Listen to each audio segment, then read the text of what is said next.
How are y'all doing? I said, how are we all doing now? No, I'm not here to get that. Okay, so first thing I want to start off with is those who can't hear must feel. You're probably like, what is this? This is a Jamaican proverb I heard many times growing up from my mother before she was going to take out the belt because I wasn't listening, okay? What the message was you didn't listen to me, so now you're going to feel me, right? But the older that I get, the more that this line means something a lot deeper. It's not just about listening, it's about presence. It's about something you can't explain, but you feel it as if it were real. I think that's how black folks have always imagined futures. From a place of feeling something into being. Being able to sense something that you just couldn't explain. So let me ask you something. What if you were always told you had to work 10 times harder than everyone else just to be seen as enough? What if every room you walked into required you to become someone else just to be heard? What if you were never allowed to dream because tomorrow is never promised? How would that shape your imagination? How would that shape your ability to see your future? So, before I go any further, let me introduce myself. And yes, that is I on the screen. I know, the dreads, it's different. But my name is Christopher Wilson. When we talk after, you can all call me Chris. And I'm a father, a son, a fiance, a brother, a friend, and a leader. But before I ever claimed any of those roles, I was just somebody moving through life, trying to make sense of who I was in a world that rarely reflected me. This version of me that you see on this screen, that was someone chasing a future that I was told I existed in, told I to survive. But I was never told that my imagination mattered. Never told I could shape beyond the limits that I had been given. Eventually, I realized the future I had been sold was too small for my dreams. It was too linear for the complexity I carried. It was a future I was expected to travel towards. But here's what I came to understand. See, black folks, we don't travel, we journey. And a journey isn't a straight line. It loops, it bends. It challenges the idea that time is fixed and that the future is something ahead of us. This led me to something that changed everything for me. How might I see myself in the future and feel what I've been told is intangible? It's a personal question, but also a collective one. It's one that asks what it means for black folks to see and imagine our futures, especially in a field like foresight where black voices are missing, right? Because the truth is, the practice of anticipating and shaping the future has been shaped by systems that just didn't see me, didn't reflect me. It's the tools, it's the language, it's the horizon scans that we use that are rooted in colonial structures that have this corporate resilience to them, you know? It's a process, right? Black folks are being left out of it. Our communities are being left out of it. Or worse, we're being exploited to build futures we aren't seen in. See, I've felt the weight of that. I feel it wholeheartedly, like 50 pounds on my back. But I've also felt the beauty of our imagination, the strength of our togetherness, the richness of our culture, our refusal to be invisible. So let me offer you something. What if the future isn't this destination? What if the future is something within us? A living archive of potential, a possibility space.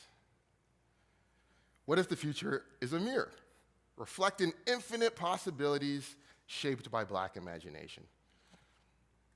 Not a mirror that distorts or confines, but one that feels what we know to be true and makes it really visible. So, what I want to share with you today isn't just an idea.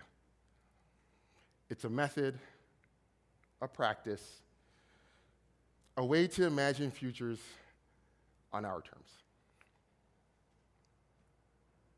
Black imagination is the foundation of everything I'm going to be talking about. But what I want to be clear, when I say Black imagination, I don't just mean creativity or artistic output. I'm talking about a way of thinking, a way of being, a cultural logic. It's how we've made meaning, built systems of care, and resisted being erased generation after generation. Black imagination is how we dream out loud when dreaming was dangerous. It's how we've told the truth when the truth wasn't safe to tell. It's how we've created space and systems that never saw us. But imagination alone isn't enough. It needs practice, needs to be rehearsed, needs a method. That's where Black speculative storytelling comes in. See, Black speculative storytelling is the method we use to practice Black imagination. It's rooted in how we live, how we create, and how we remember. It helps us turn possibilities into processes and something that we can feel, build, and share. It lets us ask, what if justice felt like rest? What if care was infrastructure? What if joy was the foundation of how we build? So, I'm talking about storytelling. But I'm not talking about, when I say this, I'm not talking about books or movies, and I'm not talking about representation. I'm talking about the food we cook. I'm talking about the oxtail and the rice and peas. I'm talking about the ackee and the saltfish, and I'm talking about the jollof rice, you know. It's the way we bruck out at the function, you know, get on bad with our friends. It's how we show up in our best fit, like I showed up today, right, you know? It's the way we gather. It's the way that we praise. It's the way that we protest. It's the way that we celebrate Black life, because Black life deserves celebration. These aren't just cultural expressions. These are design practices. They're how we model the futures we see ourselves in. Through them, we place ourselves, our families, our friends, and our complexities at the center of future making. Not an afterthought, but we're the architects. Black speculative storytelling is how we prototype these possibilities. It's how we move from what if to what now, or how now, I should say. It turns imagination to the strategies that we can use, and it doesn't separate art from action, it merges them together. So in my research, I found this method does 4 key things. Centers Black lives in future scenarios. It lets us imagine possibilities without asking permission. And it turns creativity into political and design strategy. It helps us rehearse liberation. It's not abstract. It's urgent. Because Black ways of knowing and being are being excluded from futures thinking. Black speculative storytelling is going to give us that way in. Not something new, but something we've been doing. This just gives it a name, a language, something that we can use with intention. So, If Black speculative storytelling is the method we use to practice Black imagination, then how do we move from just feeling the future to actually building it? That's the question that led me to create a 4-phase framework that I call the Black Imagination Loop. Very simple, right? Nothing too difficult. So in this loop, it shows how Black imagination moves from emotion to embodiment, from vision to design, from concept to lived experience. 4 phases, I'm gonna walk you through them. Is that cool? Thank you. So phase 1, self-reflection. Every future begins by looking inward. We ask who I am in relation to the futures I imagine. What do I carry? What have I inherited? What needs to be unlearned? One of the most powerful things I heard in my research was I can't imagine futures I don't see myself in. It's just not possible. This phase is about clarity. It's about reconnecting with our story and our lineage, tapping into our positionality. It's not just designing about what's expected, but what's truly needed for our communities. Here, Black speculative storytelling shows up in how we remember through family photos. It's through the music albums that we listen to, through the artists that we celebrate and we enjoy. It's the food that we cook, like I was talking about, the oxtail and the rice and peas. It helps us see ourselves not through someone else's narrative, but through our own lens.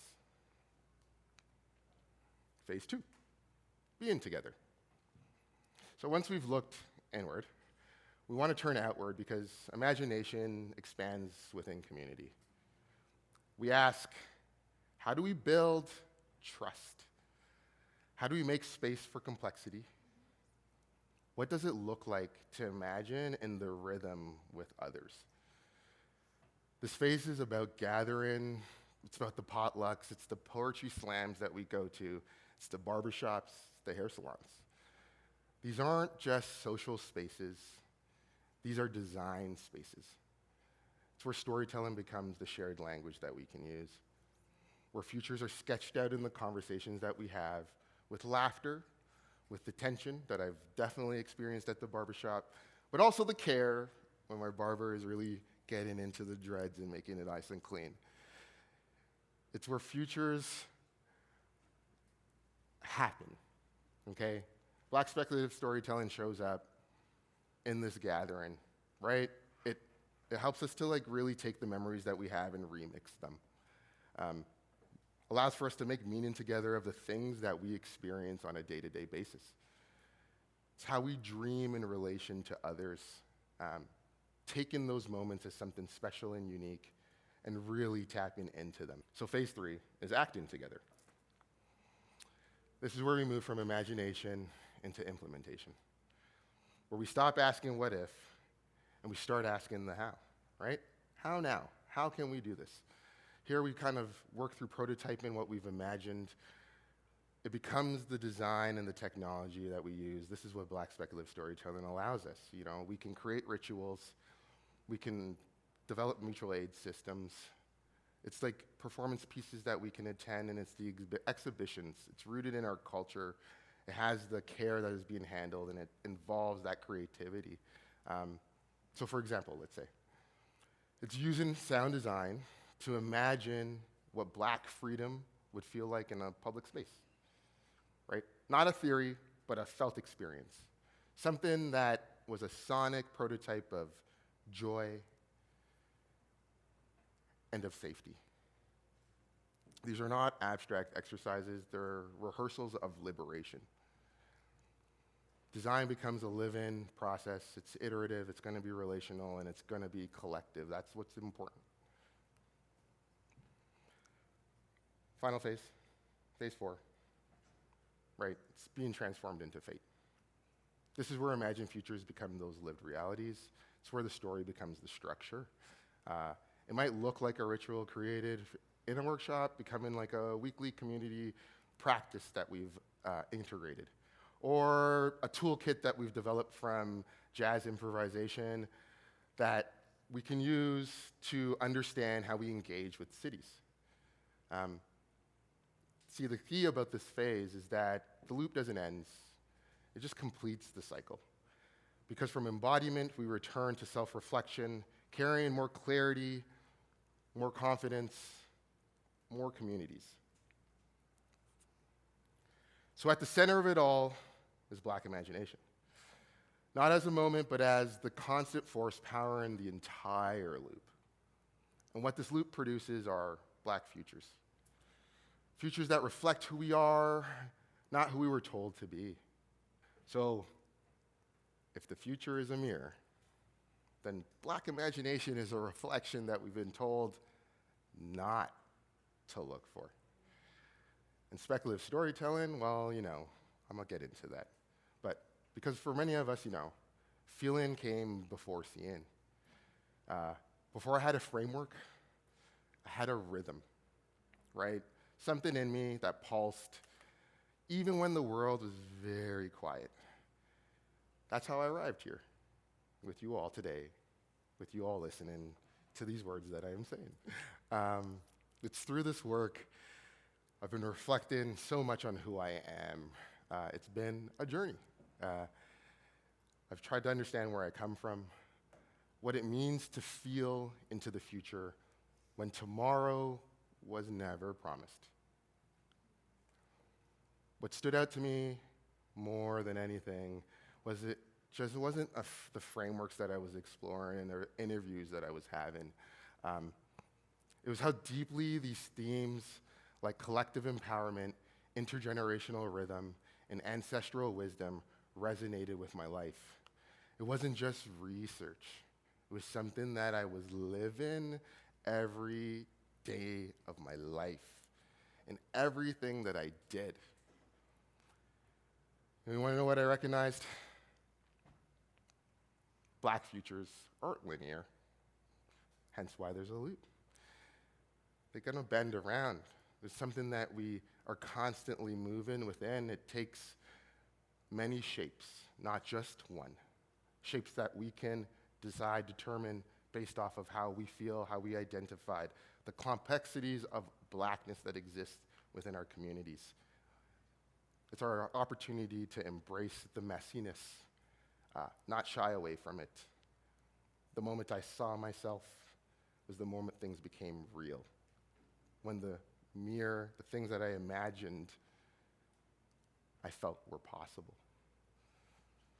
So, think about it. It's like the one drop in a reggae track, which is missing.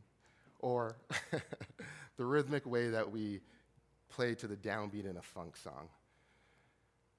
What we do is we break rhythm of the world's expectations and insert something that's unmistakably ours.